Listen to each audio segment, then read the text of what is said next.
Good evening.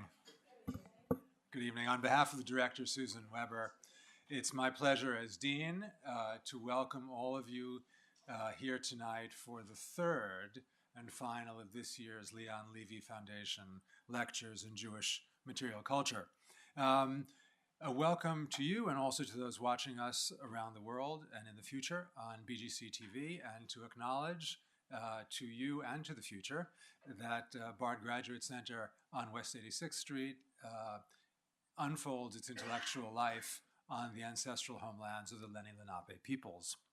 Now, those of you who have been here for the two prior lectures, and it's a good audience, which reminds me of a story I heard when I was a graduate student at Cambridge, describing a famous professor named to be withheld until the drinks after the lecture, who gave the Trevelyan lectures. And there were a good number for the first of the 6 lectures, and half again for each of the successive ones, so that by the last lecture there were 3 people in the room who were lectured at by the professor from a set text.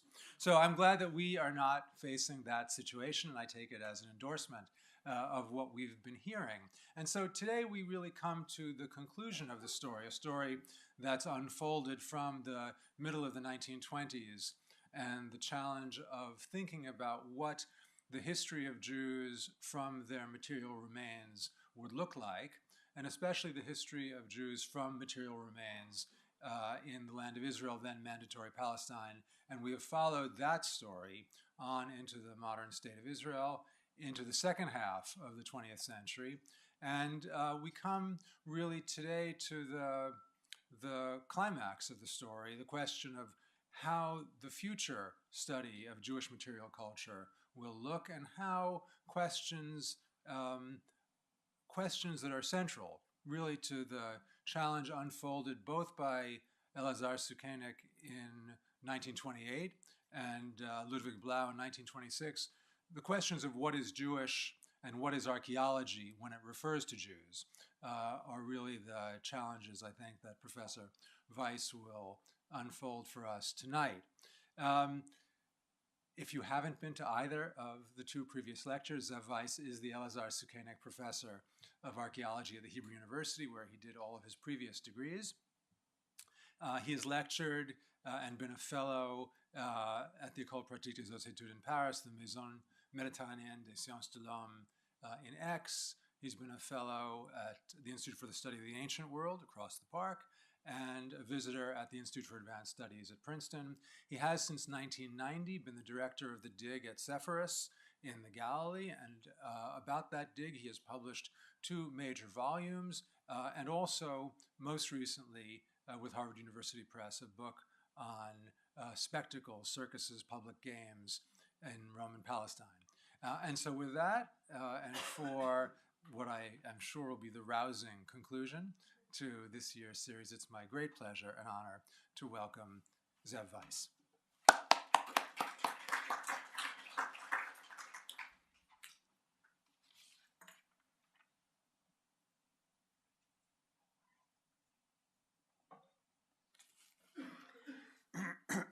Thank you, Peter, again for their introduction, and also welcome everyone who came for tonight's lecture, final lecture of the 3 presentation. Associating archaeological finds with the Jewish realm has often been linked to the existence of certain socio-cultural and religious markers indicative of Jewish usage. A single symbol or fragmentary inscriptions appearing on a small object, sarcophagus or mosaic floor decorated with mythological themes, can at times confirm Jewish usage. Other finds, such as chalk stone and pottery vessels, Herodian oil lamps, and ritual busts mentioned in my second lecture, even if bearing no clear social cultural markers, can still signify Jewish usage. The wide range of finds uncovered in the course of a century of vibrant archaeological research makes it possible today, compared to Sukenik's day, to reconstruct more precisely the daily life of the Jews in ancient Palestine and the diaspora.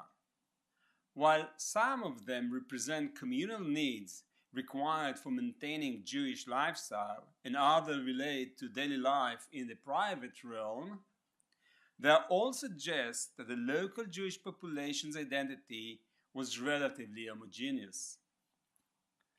New research tools developed in recent years, which combine methodologies from the natural and computer sciences with archaeology, have important implication for the study of artifacts in Jewish contexts, such as the cookware from Kfar Hanania, eroded oil lamps, and chokestone vessels. The potential of these methods is greatly as they provide insights into the sources of raw material, the manufacturing process, and regional and interregional commerce, while broadening the knowledge and scope of research and refining earlier paradigms. However, analysis of these artifacts focus on objects in Jewish usage within the Jewish boundaries, but unfortunately neither provide new methods or research tools nor expand the scope of cultural markers that would help current and future studies in linking other artifacts with Jewish ethnic and religious identity. The finds associated with the Jewish realm and discussed in my first two lectures were found to large extent in the villages of Judea, Galilee, and the Golan, where the majority of Jewish population resided. Even if some of these finds are documented in the urban context, they essentially reflect rural life in Roman and late antique Palestine. Looking at the broader picture, one may gain a mistaken impression that the study of Jewish material culture, with but a few exceptions, focuses more on a rural than urban culture associated with Greco-Roman lifestyle and non-Jewish population residing there. I would argue that the erroneous perception depends on the range of archaeological projects undertaken since Sukenik's day up to the last 2 decades of the 20th century, with focus primarily on the excavations of towns and villages. Since then, however, large-scale excavations have been conducted in the cities as well, in Caesarea and Scythopolis, Neapolis and Electropolis, but for our purposes today, we will focus on the archaeological activities in Tiberias and Sepphoris, the two Galilean cities that were populated largely by Jews. The assorted of finds from these two cities allow current scholarship to re-examine earlier perceptions while proposing new parameters for future studies, including new definitions, establishing new social-cultural borders, and reassessing, once again, the essence of Jewish archaeology and what finds ought to fall under the rubric of Jewish material culture. Would only those objects and finds that have a clear affinity with Jewish realm, which I discussed in my second lecture, be relevant in such a discussion, or should it also include other facets of urban culture associated with the Greco-Roman world, assuming their presence in Tiberias and Sepphoris indicate Jewish usage and therefore reflect yet another aspect of Jewish material culture. Tonight I will focus on the Jewish cities and Jewish populations living in multicultural environments in antiquity, through which I will attempt to contextualize Jewish life in a period of transition and change. Tiberias and Sepphoris are located about 19 miles apart. Sepphoris lies on the hill overlooking the Bet Netofa Valley in the heart of the Lower Galilee and has a long history that can trace back to the Persian period. Tiberias is located on the western shore of the Sea of Galilee and was newly founded in the early 1st century CE by Herod Antipas. In fact, in the 1st century Tiberias had a monumental appearance, while Sepphoris, on the eve of the Great Revolt against Rome, had a simple rural semblance. After the suppression of the revolt, both cities developed similar governing institutions, public edifices, and cultural patterns, and both urban landscapes that were not very different from other cities in Roman Palestine. The main streets in Tiberias and Sepphoris, the Cardo and the Dicomanos, were adorned with colonnades and flanked on both sides by shops, and several public buildings were constructed along them and in other parts of the cities. A bathhouse, a theater, and a stadium have been partially exposed in Tiberias, while a forum, a temple within large temenos, a civic basilica, 2 bathhouses, a theater, and a monumental building identified as a library or an archive have been excavated in Sepphoris. And that's the last one, that's an archive. Several of the private dwellings, especially those uncovered in Sepphoris, were built with great elegance and were lavishly decorated with colorful mosaics. While archaeology affords a look at the material remains of these 2 Galilean cities, the Jewish literary sources, for all their limitations, add yet another dimension for the physical, social, religious, cultural, and daily life in these cities. In the 2nd century and culminating in the early 3rd century, the Jews of ancient Palestine enjoyed economic prosperity, cultural proliferation, and presence of a Jewish authority, Rabbi Judah the Patriarch, who wrote or redacted the Mishnah, the Oral Law. The days following the destruction of the Jerusalem Second Temple, and especially after the Bar Kokhba revolt, were undoubtedly a watershed in the life of Jewish people, unfolding a new era in the region when borders were shifted and redefined vis-a-vis Roman rule, socio-economic behavior, and Greco-Roman culture. However, the many finds associated with Greco-Roman culture in Tiberias and Sepphoris did not disclose the origin of the segments of society responsible for the introduction of pagan culture in these Jewish cities, nor do they indicate who adopted the new lifestyle. Some would associate the finds with adoption of Greco-Roman culture in Jewish circles, which intensified especially after the destruction of the Second Temple. Others would argue that such finds signify a pagan takeover in these 2 Galilean cities. The foreign elements could be associated with Roman soldiers who remained in the Galilee following the Great Revolt, with veterans who settled in these cities, or even with pagan populations who were relocated in these ethnically problematic cities after the suppression of the Bar Kokhba revolt. In his book, Imperialism and Jewish Society, the historian Seth Schwartz claims, and I'm quoting, the Jews were normal participants in the urban culture of the Roman East, a culture that was suffused with pagan religiosity, end of quote. And then he continues, quote again, the evidence for the existence of municipal cults in these Jewish cities is far from negligible, and although it is hard to tell whether or not large number of Jews largely worshipped the Greek gods, end of quote, or participated in the civic cult, the archaeological finds, according to him, signify the paganizing of the Jewish society in the post-revolt period. The interpretation of the finds raises fascinating questions about multiculturalism, multilingualism, and transfer of cultures in the ancient world. Interpretation depends on how the archaeological finds are perceived in the eyes of the beholder.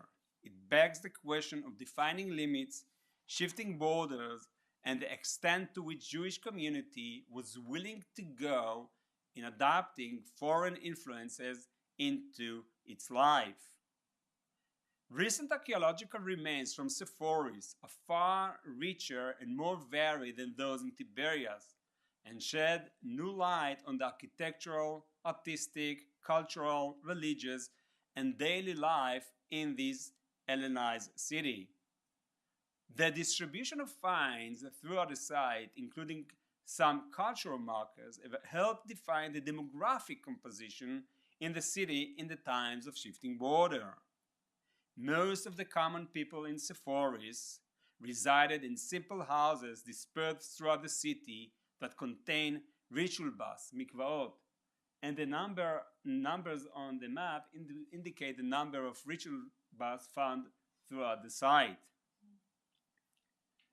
The quantity and distribution of ritual baths, chalkstone vessels, inscriptions, and ostraka in Greek, Aramaic bearing Jewish names, and small artifacts featuring Jewish symbols further corroborates the Jewish character of the city. And I brought in several examples on screen. References to synagogues in rabbinic literature and the construction of 3 such buildings in Sepphoris in the early 5th century indicate that Jewish community preserved the statues, place, and architectural visibility throughout late antiquity.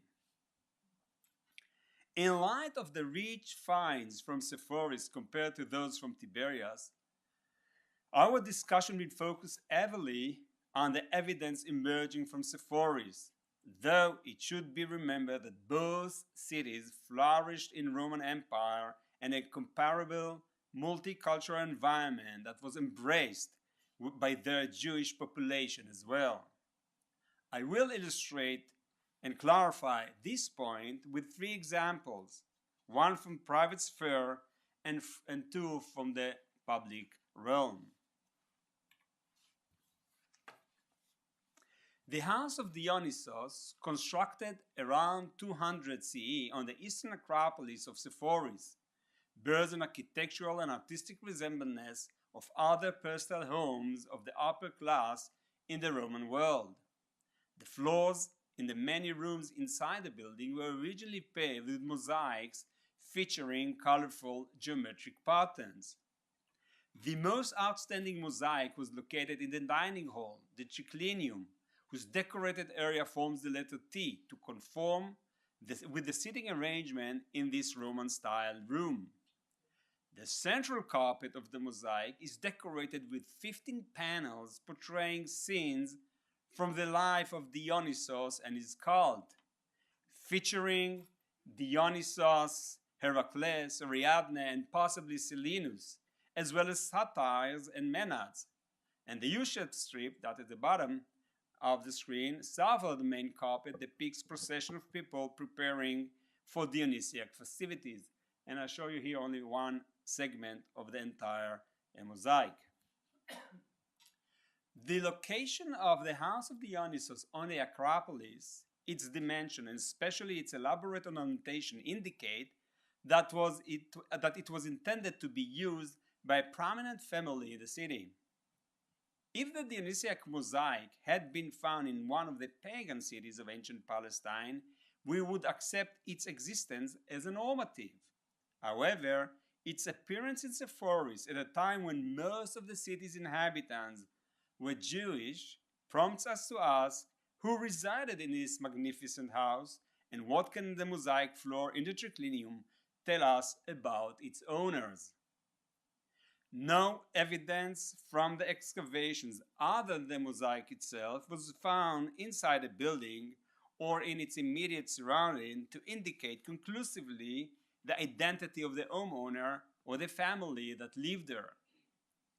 An examination of the mosaic's various components reveals that its designers were familiar with the Dionysiac cult. This does not mean that the homeowner was aware of every detail in the floor, even though it is probable that the general subject portrayed in the mosaic was chosen according to his wishes and approved by him. The economic means of the homeowner and his prestige in the city undoubtedly enable him to build such magnificent mansion.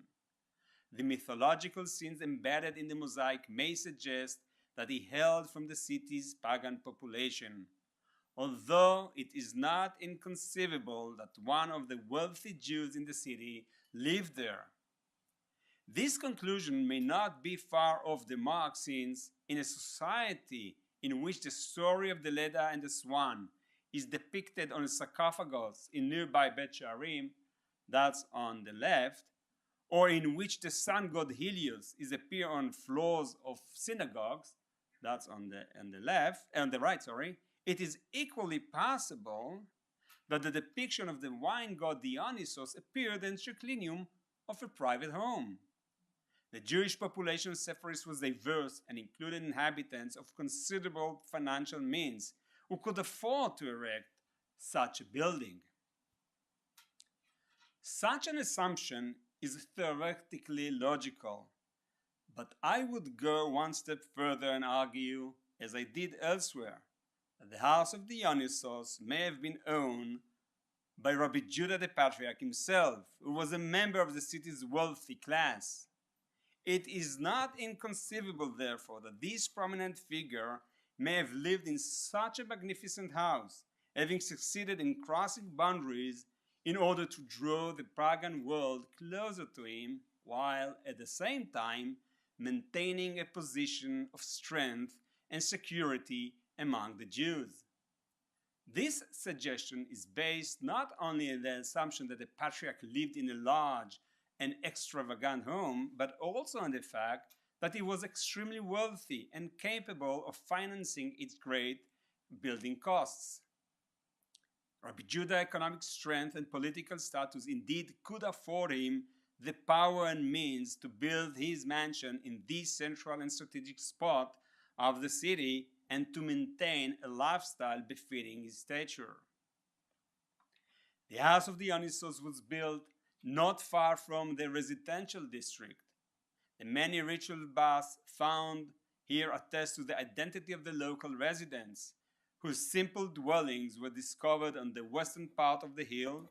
That's on the, using the map, and the green areas are the simple houses. So the one on the left is the western part of the hill, and the northern, and then we have the northern slope, as well as isolated section on the southern slope, and it's not appear on the map. The choice to erect the house of Dionysos in the heart of the Jewish district, on top of the hill, and not in the civic center in the lower city, is most understandable if we are to assume that the homeowner was Jewish, and perhaps the patriarch himself. Furthermore, Rabbi Judah's openness to the surrounding world and his adoption of the ways and manners of Greek culture are well known. The Jerusalem Talmud notes that the patriarch and his households were permitted three things: the use of mirrors, having one's hair cut by non-Jews, and learning Greek. Elsewhere, it is stated that it was the practice of the patriarchal house to seal documents with rings adorned with figural ornamentation. Rabbi Judah's sermon also expressed his positive attitude towards Greek wisdom and language and culture. He asked, and I'm quoting, "Why use Syriac language in the land of Israel, where either the Holy Tongue, referring to Hebrew, or Greek language could be employed?" End of quote. This sympathetic stance presumably extended to Greek and Roman art as well, with which the patriarch was most likely familiar.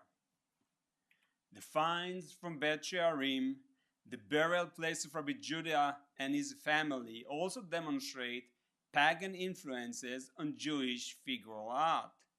The catacombs and few of the sarcophagi in the necropolis were at times decorated with pagan motifs, human figures, and even episodes from Greek mythology, all attesting to the fact that figural art held an important place in Jewish life, perhaps even with Rabbi Judah's encouragement. The Patriarch's positive attitude towards Greco-Roman culture and the fact that the Jews of ancient Palestine did not refrain from using figural art allow us to conclude, although with great caution, that the rich Dionysiac mosaic in the Sephoris may have adorned the triclinium of one of the city's prominent Jewish inhabitants who had a Hellenistic orientation, perhaps the Patriarch himself. Whoever designed the floor knew the intricacies of the Dionysiac cult. However, this does not mean, as I've mentioned earlier, that the homeowner was familiar with the details of the floor. Dionysiac themes were very popular in Roman art and conformed well with the ambience of the triclinium as a place for meals and banquets. And the three panels here portray different aspects of drinking wine, and I'm not going to go into details of them, but they're all connected with, as I mentioned, the ambience of the triclinium. The homeowner therefore chose to decorate his triclinium in the customary fashion of the homes of the wealthy throughout the Roman world. Although the suggestion that the owner of this mansion was pagan seems more plausible, there is no substantive argument for rejecting the possibility that he was Jewish.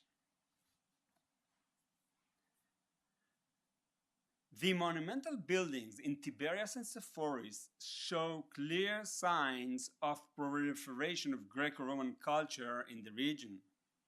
The beauty and splendor of such structures whose massive presence during antiquity was most probably felt when one walked in their looming shadows, undoubtedly served as a source of pride for the local citizens.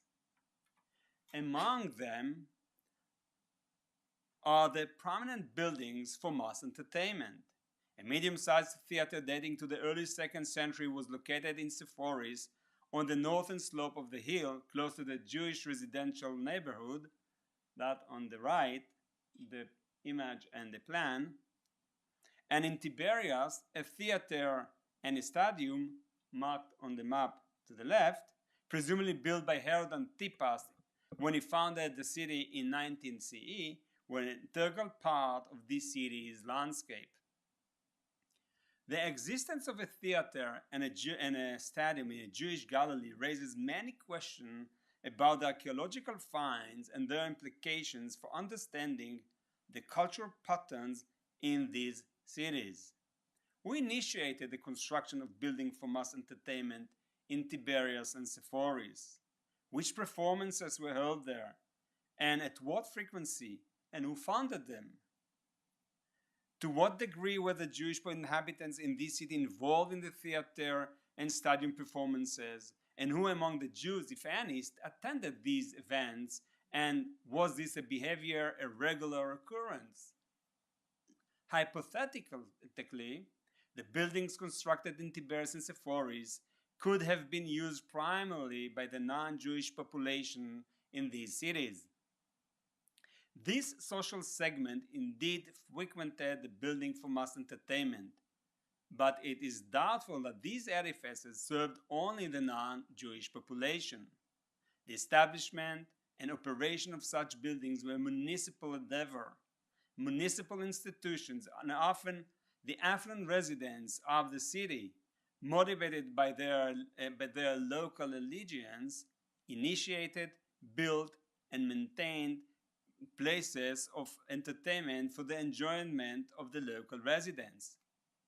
Jews in both Tiberias and Sephoris were also members of the municipal leadership, the boule, and it is true, and it is thus possible that those holding administrative positions, as well as affluent citizens, finance the buildings of mass entertainment and the performances themselves. It is therefore highly conceivable that these buildings were frequented not only by the gentle population of Tiberias and Sephoris, but also by the Jews, who were the majority demographic group in these cities. This conclusion corroborates the picture emerging from several rabbinic sources regarding the question of attendance Roman games. Nowhere do these sources state explicitly that Jews were spectators or active participants in the games and performances, but the rabbinic injunction against such attendance confirmed the reality in which they lived.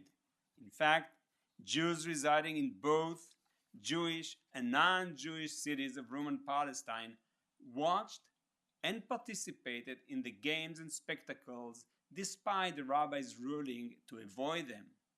Rabbis from both the 1st and 2nd centuries, they called Tanaim, and from the 3rd to early 5th centuries, known as Amoraim, based their objection to Roman public spectacles on moral and religious grounds.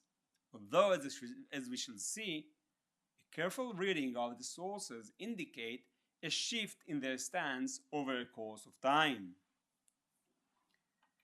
The Tanaim express a clear disdain for Roman public spectacles, prohibiting any association with them whatsoever. Rabbi Meir and other rabbis, for instance, agree that Roman buildings for public spectacles should not be attended, even if each of them provided a different reason. Their position was clear. Rabbi Meir says, and that's on screen, he who goes into theaters of non-Jews is prohibited because of idolatry. And the rabbi says, if one goes into the theater when they offer sacrifice, it is forbidden because of idolatry. But if they do not offer sacrifice, it is forbidden because one would thus be sitting in a company of scoffers.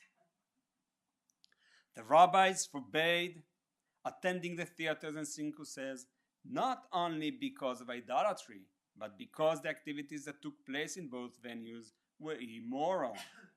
The theatrical performances, they believe, were arenas of rudeness, vulgarity, lewdness, and pornography, and therefore not a proper setting for Jews. Although the latter rabbis, the Amoraim, held a similar view as the earlier ones, the Tanaim, they used a different tone, refraining from harsh condemnation and never using explicit terms as did their predecessors. Instead, the Amoraim tried to pursue their communities in non-confrontational manners. For example, Rabbi Shimon ben Pazi, the 3rd century rabbi, said, and again it's on screen, happy is the man who has not gone to theaters and circuses of idolaters and has not stood in the way of sinners. Happy is he who does not attend contests of wild beasts, and that in the amphitheater. Rabbi Shimon ben Pazi does not explicitly prohibit going to the spectacles, but he does not condemn one who attends them either. He simply praises the person who does not set foot in such places. At the same time, however, he is sending a clear message to the others that they would be better off if they would conduct themselves in a similar manner. These and comparable statements clearly give voice to the rabbi's objection to attending Roman public spectacles, justifying their attitudes as exercising religious and moral restraint in the face of pagan behavior. At the same time, however, they equally reflect a phenomena whereby members of the Jewish population frequented these institutions on a regular basis, just like their non-Jewish neighbors. It cannot be assumed that the halachic or Jewish legal teaching and sermons mentioned earlier and many other examples were merely the opinion of the rabbis toward Roman public spectacles and not a reaction to the social reality in which Jews were actively engaged. If the Jewish population had no contact whatsoever with these places of entertainment, or if, as expressed by some scholars, the rabbis were a marginal group within the larger Jewish community and had no influence on the predominant population, why then would they feel compelled to discuss an irrelevant issue? It is well-known fact that rabbinic expressions of opposition often reflected what they believed to be unacceptable social realities, which is clearly the case here. Jews attended Roman public spectacles despite rabbinic objections. The existence of such building in Tiberias, and especially Sepphoris, where the theater was located close to the dwellings in its Jewish inhabitants, may indicate that this improper behavior prevailed not only among Jews residing in the pagan cities of ancient Palestine. It appears to have been a real behavioral pattern that the rabbis faced first and foremost in their home cities. And the plan and also the aerial view represent the proximity of the theater to those houses which were owned by the Jews. The shift in the strategy of the Amoraim as opposed to the Tanaim reflect this reality, since Jews now attended performances both as spectators and participants. The Amoraim realized that if they did not change their taxes, their warnings would fall on deaf ears. The third example focuses on three-dimensional sculpture and sculptural images that play an important role in creating decorative landscape throughout the Roman Empire, including ancient Palestine.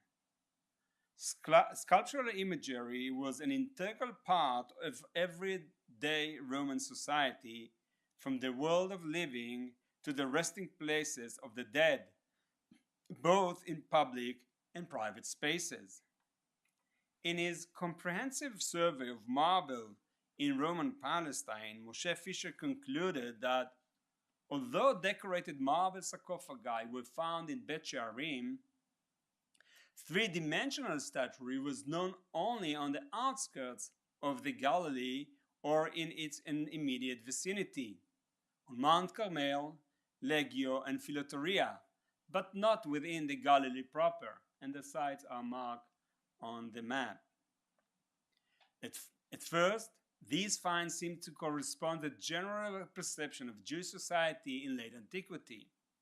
However, despite the region's openness to figural art, three-dimensional sculptures must have alerted the Jewish community to the prohibition of the second commandment in Exodus 20, verse 4, which subsequently led the Jewish avoidance of this art form. Such an assumption is based on the material culture that had surfaced to date in suburban and rural Galilee. But could such a hypothesis also be applicable to the Hellenized cities of the Galilee, which were largely populated by Jews? Could three-dimensional statues have been prohibited in Tiberias and Sepphoris despite the city's architectural, artistic, and cultural similarity to other pagan cities of ancient Palestine? Or were sculpture and sculptural reliefs to be found alongside the other forms of Greco-Roman culture, such as the colorful mosaics, grace both cities? Several discoveries in Sepphoris may present a challenge in this last matter. 6 pieces of freestanding statuary were unearthed out of context in several areas throughout the city. Yet their appearance proves, above all, and for the first time, the existence of three-dimensional statues in the Jewish city. All the fragments were carved in white marble and belonged to individual statues. 3 pieces were part of smaller than life-size sculpture.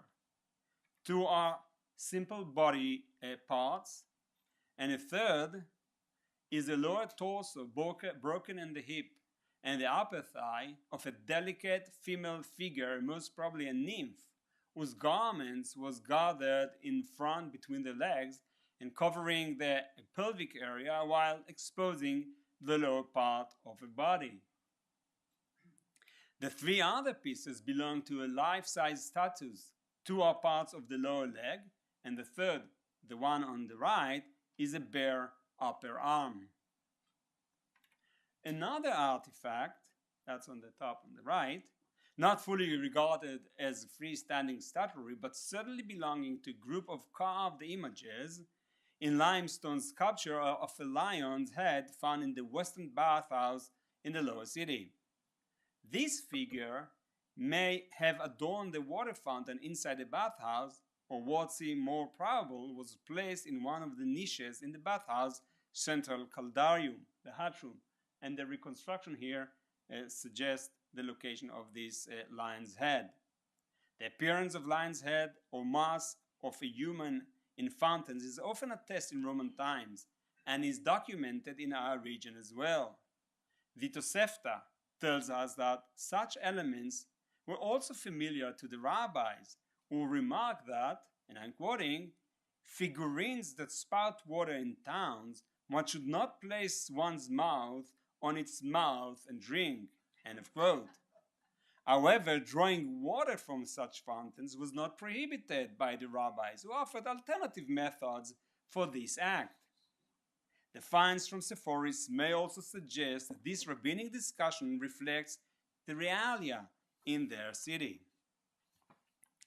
In Tiberias, only the lower section of a statue of a woman wearing long tunic has been discovered to date, and the three images represent different angles of the same statue. However, rabbinic literature provides additional testimony for the possible existence of this art form in the city. Although Tiberias is not explicitly mentioned in the two rabbinic episodes, the involvement of Rabbi Yochanan, the leading rabbinical figure of the city in the second half of the 3rd century CE, strongly suggests that they took place in his hometown. One source mentions that Rabbi Yitzchak bar Matana and Rabbi Yochanan were reluctant to walk before a statue placed at the entrance to the Bouleuterium, the meeting place of the city council. And in the other, Rabbi Yochanan instructed a person called Ben Drusai to destroy the statues decorating the local bathhouse. Certain Tiberias rabbis, referring in their sermons to Icona, Andartia, or Kalon, the Aramaic transliteration of Greek terms meaning statues, seems to indicate an acquaintance to some sort of with sculpture imagery and the existence of this art form in their city. Thus, the finds from Sepphoris and Tiberias demonstrate that three-dimensional statues indeed existed in the city, and that at least some of the local inhabitants were familiar with such work of art. Jews such as Rabban Gamliel, who visited the bathhouse of Akko, Ptolemais, in the early 2nd century, and Reish Lakish, who in the following century visited the local community in Bosra, were familiar with sculptural representation not only when visiting the pagan cities of Roman Palestine, but also when encountering them in their own cities.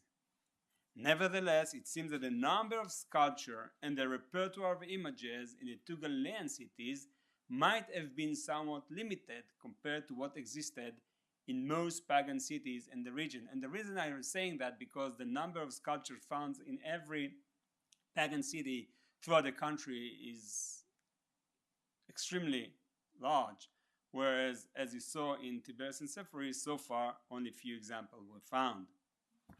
Here, as in the other two examples mentioned earlier, we come up against the same problem. Who was responsible in Roman Tiberias and Sepphoris for the introduction of three-dimensional statuary into the city, and who benefited from their aesthetic appearance in the local public buildings? Were pagan inhabitants responsible for the introducing sculpture images into the city, or is it possible that such sculptures were also used by Jews, especially those with strong Hellenistic orientation, who, like the inhabitants of the neighboring city, wish to decorate their buildings with similar ornaments? If the last option is true, it may simply demonstrate the desire of the Jews residing in the two Galilean cities to be part of the Roman urban culture, and within permissible bounds to share its heritage, particularly when it did not invoke the prohibition of idolatry. After reviewing the complexity of interpreting archaeological finds, and in an attempt to determine who initiated, or used these work of art and architecture, we must revert to the question posed at the outset. What do the building for mass entertainment, the colorful mosaics, or the various artistic expressions uncovered in Sepphoris and Tiberias tell us about the Jewish population residing there in the first centuries of the Common Era? And what can we learn about their cultural identity, social behavior, and attitude towards Greco-Roman culture? Should these finds be considered part of our discussion of Jewish material culture, or shouldn't they? Because the evidence is mainly circumstantial and essentially far from reflecting Jewish life and practices. In other words, what are the parameters for defining a Jewish object? What makes an artifact, a small find, or a monumental building an agent of Jewish culture? And what prevents other finds from being included in this category? A survey of the architectural remains, mosaics, and decorated objects unearthed in Sepphoris and, to lesser extent, in Tiberias, conveys a picture of Hellenized city that did not differ architecturally and artistically from other cities in Roman and later Greek Palestine. Although we lack conclusive evidence that these remains were initiated, designed, and made by or for the Jews residing in Sepphoris and Tiberias, it seems certain that the buildings known there served the Jewish population, which was a dominant demographic group in these two cities. While this conclusion may seem impossible to some, why would the Jews refrain from building colonnaded streets, forum, bathhouse, or basilica for its citizens, or refuse to adorn their houses or public buildings with lavish mosaics and freestanding sculptures? And while the unique lifestyle of these Jews differed from that of their non-Jewish neighbors, they made sure that the actual building of Roman-style structures and the utilization of Roman art forms would not affect their religious sensibilities. This is articulated in a homily attributed to the rabbis in the mid-2nd century generation who convened in the Galilean town of Usha. Rabbi Judah comments the discussion saying, "How fine are the works of this nation," referring to the Romans. "They have made marketplaces, built bridges, erected baths." Rabbi Shimon Bar Yochai answers saying, "All that they made for themselves. They made marketplaces to set harlots in them, baths in which they refreshed themselves, bridges from which the Levy tolls." In fact, Rabbi Yehuda Bar Elai praised Roman art building, which benefits not only society at large, but each and every individual. It seems that Rabbi Shimon Bar Yochai did not deny the usefulness of Roman invention, but merely objected to the ways of Rome, which used these buildings solely to satisfy its own agenda. Following the destruction of the Jerusalem temple and the suppression of the Bar Kokhba revolt, the frustration and anger of certain sectors of Jewish population in ancient Palestine gave way to a positive approach and certain appreciation in ancient appreciation to Rome and its culture. The understanding that exposure to Greco-Roman culture was not offensive to the Jewish religion paved the way for assimilating foreign influences in all realms of life, as expressed by Rabbi Yehuda Bar Elai. An appreciation of the Greco-Roman culture and its affinity with urban cultures emerges in Rabbi Yochanan's sermon too, in which he explains Deuteronomy 5:4, "Face to face Lord spoke with you," with the following observation. Again, on the screen. 1,000 people look at this icon, and each and everyone says it is looking back at him. And I'm sure everyone who's looking on this magnificent face have the same impression. In this short and persuasive parable, Rabbi Yochanan exhibits his familiarity with and even an affinity to images and figural images that probably existed in its immediate surroundings. His sermon, like other expressions in rabbinic literature, reflect the reality, which did not necessarily comply with the Jewish law, but certainly fit with archaeological finds uncovered in the urban Galilean space. Looking at the broader context and assessing the archaeological finds from their social-cultural implication for the Jewish population in ancient Palestine, one may say today, in retrospective, that the intricate mosaic Sukenik uncovered in early 1929 at Bet Alpha and the assorted of Greco-Roman finds Mazar and Vigad uncovered in Bet Shearim a few decades later opened for the first time a window into this multifaceted world that enables scholars to identify changes in the Jewish realm. However, it is the wealth of evidence emerging in Tiberias and mainly Sepphoris, key Jewish cities in the Galilee, responsible for the creation of part of the rabbinic literary corpus that offers the greatest insight in the Jewish society in its changing attitudes towards Greco-Roman culture to which it was exposed. Even when the pagan populations of Tiberias and Sepphoris introduced three-dimensional status into their public space, the Jews, the major social group in these cities, did not object, despite the rabbis' prohibition in this regard, and some might even enjoy their beauty when entering the local bathhouse or the monumental theater. With their exposure to the surrounding Greco-Roman culture, the wealthy Hellenized Jews in both cities embraced some foreign customs to decorate their homes with mythological and other themes. Similarly, even some of the less affluent Jews residing in these cities may have chosen to do so, considering the assortment of statuettes, reliefs, and other small finds portraying a variety of figural images as pure decoration bearing no cultic significance. Such unique finds point directly or even indirectly to the changes occurring within the Jewish society in its quest to redefine its relationship to the use of Greco-Roman art form in their circles.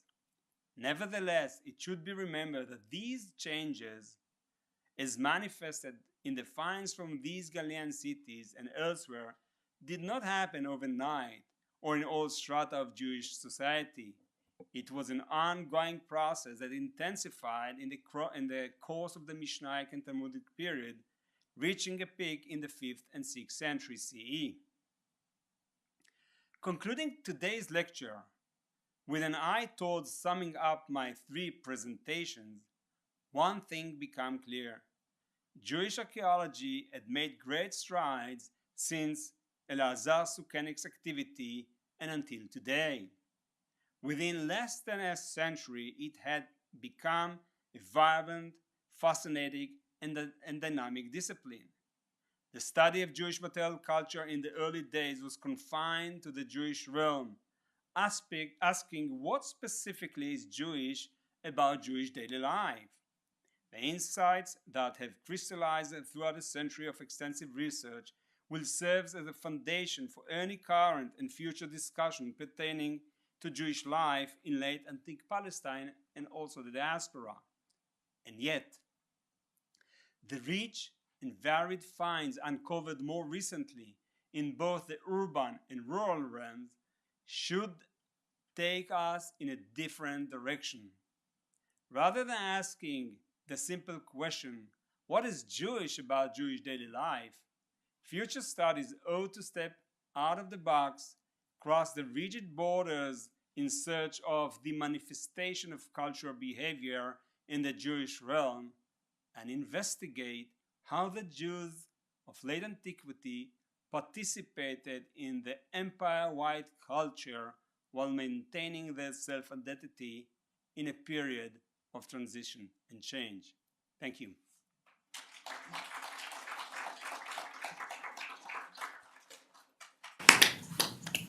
Thank you very much, and the floor is now open for questions.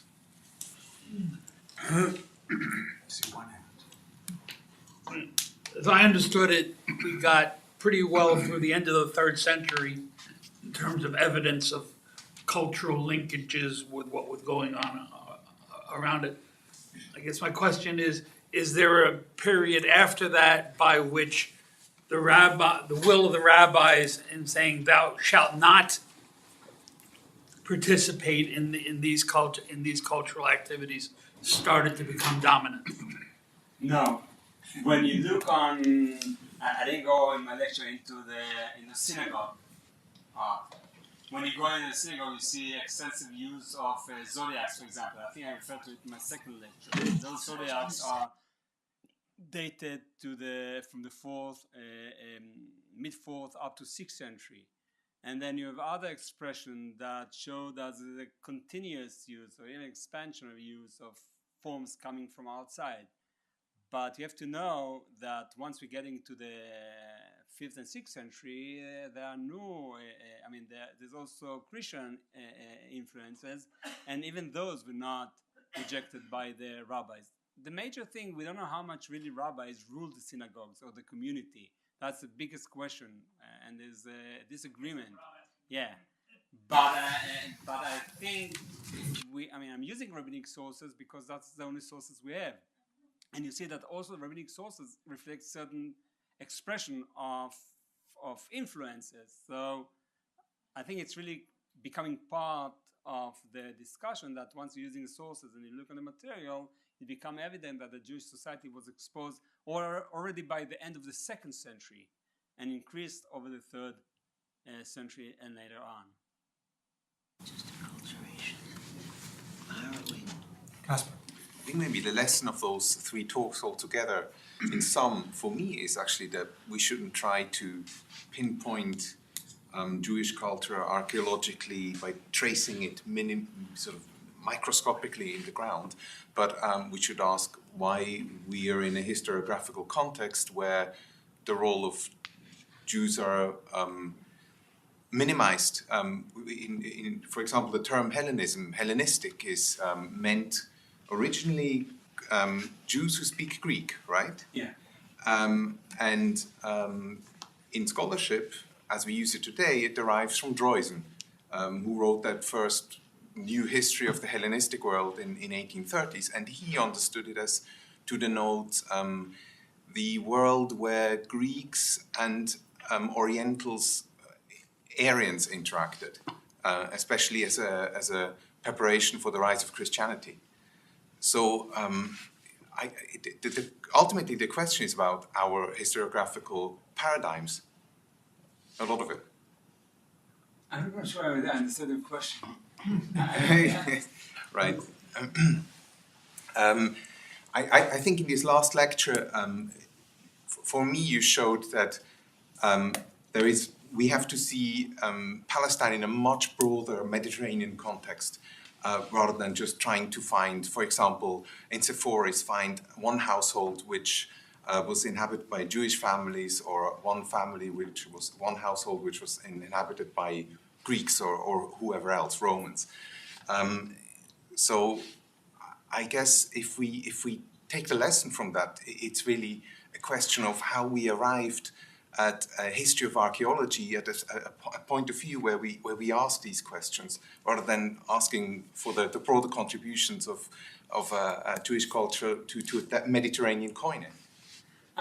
I think it also depends. I mean, when and how you put the Jewish evidence in the larger context. It also depends when on the table time you really ask. If you're going back to the time of Sukenik, it was completely different isolation. I mean, the Jews were in their own environment and were not exposed. Though it started already with him. And then if you go to the second half of the 20th century, you see the beginning of exposure based on the archaeological finds. So I think the conclusion for those 3 lecture, and I hope I answer your question, I think it's very, I mean, it's complicated.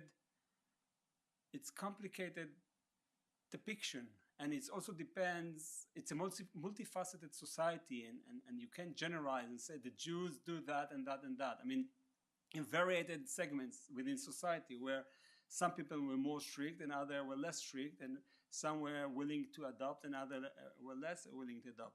But I think that the culmination of the evidence indicate that when you deal with the Jewish realm, you have to look on various aspects. You have to look on different directions.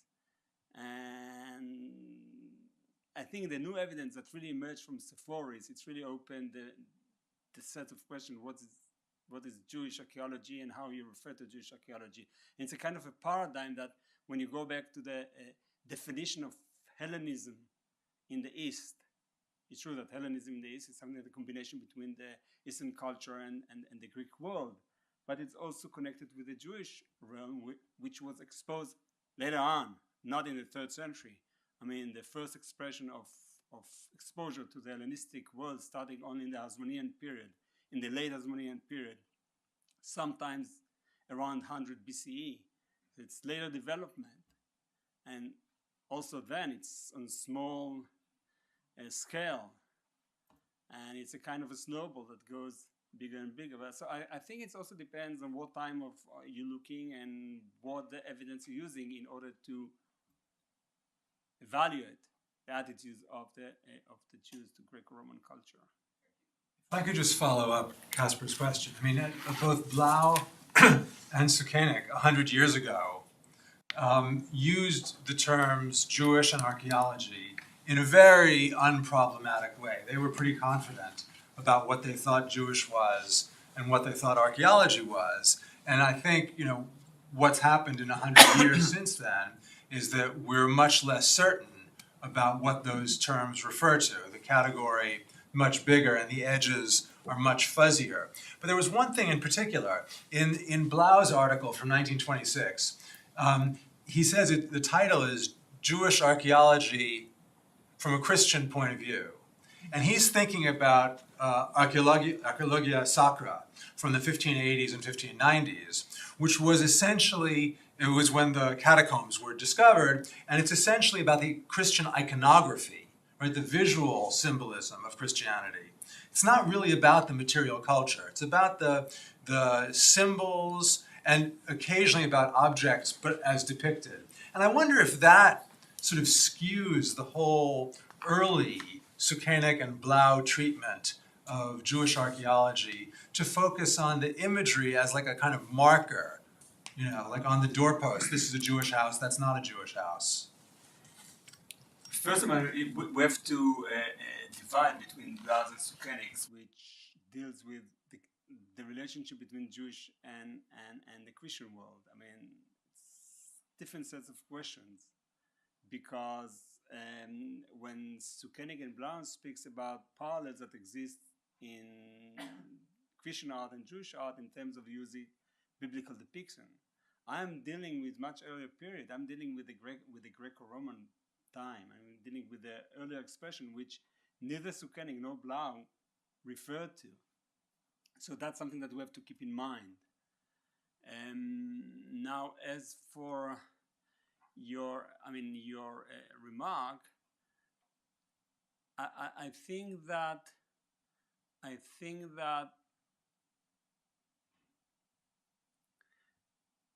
when I was working on the 3 lectures, I was really puzzling what would be Sukenik's reaction. I'm not talking about Blau, I'm talking about Sukenik.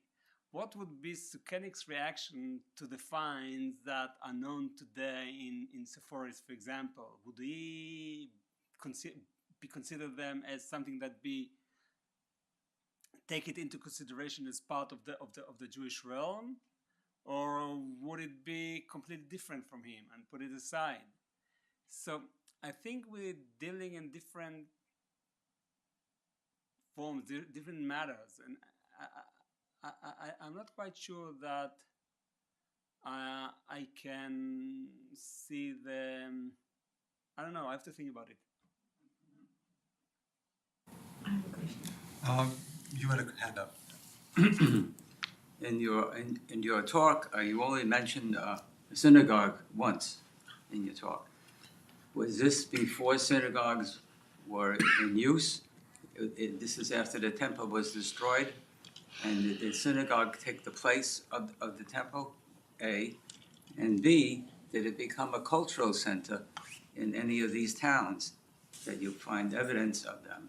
And C, the mosaic tile, use of mosaic tiles was almost universal, and it was used in the synagogues too. As you said, it was used to show celestial objects. So were those celestial objects part of religion, or were they just a decoration? No, no. No. The synagogue exists in this time, but today's lecture didn't deal with those buildings and artifacts that assign clear Jewish usage. That's something I did last week, and I spoke about the synagogue. So today I want to go step ahead and see if there's other evidence that may reflect Jewish life, which are not clearly connected with the Jews, because the synagogue is clearly a Jewish place. So, the synagogue exists. There were probably synagogues in the 3rd century with little sources referring to synagogues, and probably some of them were also decorated with mosaics or with architectural decoration. That's something that exists, but it didn't fit into today's lecture. The only reason I mentioned the synagogue once to show that pagan imagery exists also in synagogue. That was an argument that support my presentation. My question was, does your research show that there was any integration in the community, between the Jews and the non-Jews? It's very hard to, based on archaeological finds, very hard to say whether, for example, I don't have any inscription referring to both Jews and non-Jews together. But we do have, for example, and it's something that is deduced from both archaeological finds and literary sources. We do have evidence, for example, there's several examples in Mishnaic literature saying that if a burial place was prepared for a non-Jew over the Sabbath, the Jews can be buried in that burial place. That indicates that both communities were using the same burial places. And we do have evidence, archaeological evidence, showing that Jews were, for example, buried next to non-Jews, etc. Or for a coffin was prepared for non-Jews, a Jew can use it. So that's really indicate that there's a relationship between the two. In the later period, in the 5th and 6th centuries, we can really see that there are all sorts of parallels between synagogues and churches, for example, in terms of artistic representations, liturgical furniture. And to my mind, this indicates, again, close relationship between communities. So there's evidence for such phenomena. But are there inscriptions, for instance, on the theaters or stadiums with names that No, we don't have it. Those inscriptions do not exist in our region. All those inscriptions are coming from Asia Minor. For example, there's several inscriptions coming from Milethas, where in the theater there are places reserved for non-Jews, and then there's one inscription saying this spot is reserved for the Jewish population, for Jewish dignitaries, something like that. So we do have evidence for that. I think what I'm really emphasizing in my lecture, that after the 2 revolts, I think the Jews mellowed, and they understand that they have to live in that environment. And they compromise. And compromising is saying that I'm willing to adopt your culture, to a certain extent, and still be part of that thing. And I think based on the religious sources, because again, archaeology, it's a question of interpretation of finds, but to my mind, the interpretation is convincing that you do have relationship. It's not only influences, it's also relationship of communities living together. And that's fine expression in literary sources as well. I think we have time for one more question. Itai. Thank you very much for this. I have two very short questions, or not so short, but two questions. One, archaeologists tend to think that people obey the rules. And most archaeology is based on, we have a regulation for so-and-so, and therefore we can say so-and-so. Much of your lecture tonight was about what rabbis wrote and what we can deduce from them. And the question is whether archaeologists don't really take into account the fact that not everybody follows the regulations. I would be the last one to say that people follow regulations. I don't think they follow the regulations. No.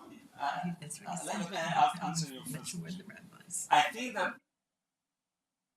I think that some people who object this approach I'm not saying referring to you because you're not the first one to say that.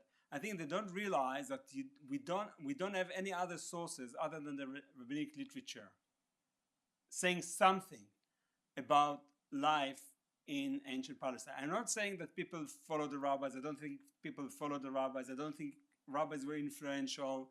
I mean, I agree with many observations of my colleagues.